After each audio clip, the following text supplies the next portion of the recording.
Okay, so I'm making pollen substitute, and this is our second batch of the Spirulina trials. So the first batch I made standard. My spring and summer pollen sub is usually a little bit drier, and then my fall stuff I make a little bit wetter. And the reason for that is because in the fall I want it to just go away real quick. In the spring and summer I want it to stay in the colony for a little while. First takeaways on the small trial, right? We did 20 colonies, 10 got regular Ultra B, 10 got Ultra B with 25% dried spirulina. And the only notable difference I saw is that the ones that got spirulina were droning up like crazy. Both brood nests had really well-fed bees, lots of worker jelly. Both brood nests were vibrant. It's just the spirulina ones, the drones. I was like, what, is this stuff turned queens into drone layers or what? And then also, there were 2 weak colonies in both yards, go figure, one in one and one in the other. And neither of them finished the pollen sub that I gave them. So normally with pollen sub, if you give them too much pollen sub and they can't consume it, it'll dry out and they'll chew it up and carry it out the door. The spirulina pollen sub never dried out.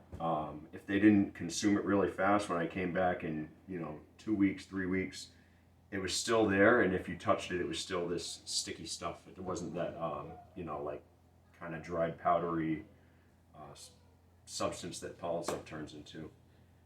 So those are the takeaways from in the field.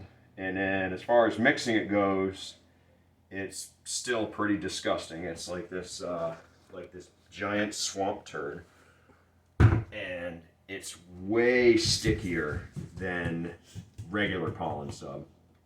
And then also, while you're adding the dried spirulina, you have to wear a dust mask. And I think that may have something to do with, if it does work better for the bees, it may just be digestibility. So I don't know.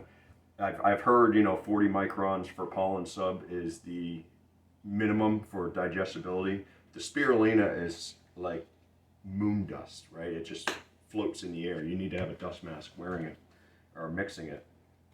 So that may have something to do with if it does benefit the bees more than straight pollen sub.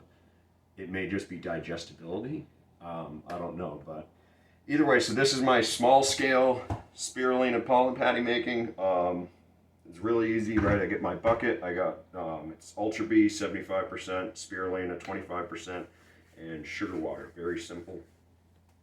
So what I do is I get in my wife's way. Especially when she's making breakfast or something, I turn on loud, obnoxious music, and we get a pan, wax paper, and bucket of water and the spirulina, and then also make sure to use your spouse's favorite spatula and cooking utensils. So this stuff is super sticky. Next time I make it, I don't think I'll do that fall blend where it's a little bit waterier, because it's just so sticky when the spirulina is mixed in. It kind of really makes it difficult. So all I do is I grab myself a nice big swamp turd of it, right? Slap it on the paper. Thought about better ways of doing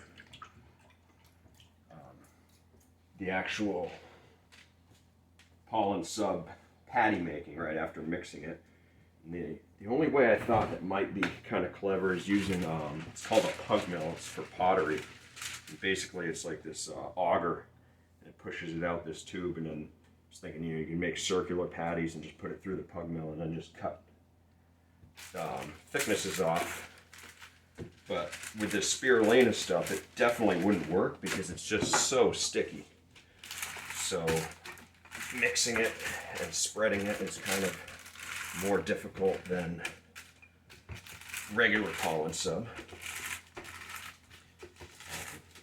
I used to be a little bit more lax on rolling it, but then I would end up having rounded corners on it, and that made it so it was hard to get the appropriate weights, evenly across the board. So typically when I add it, it usually ends up being about 12 ounces per patty.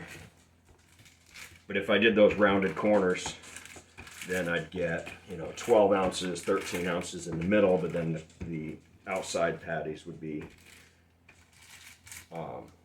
9 ounces, 10 ounces, stuff like that. So especially with this little,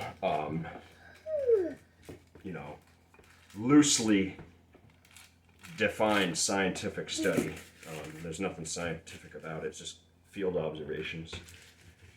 I do want to make sure that they're getting same amounts of pollen substitute. So that's it. I just kind of put it in my tray.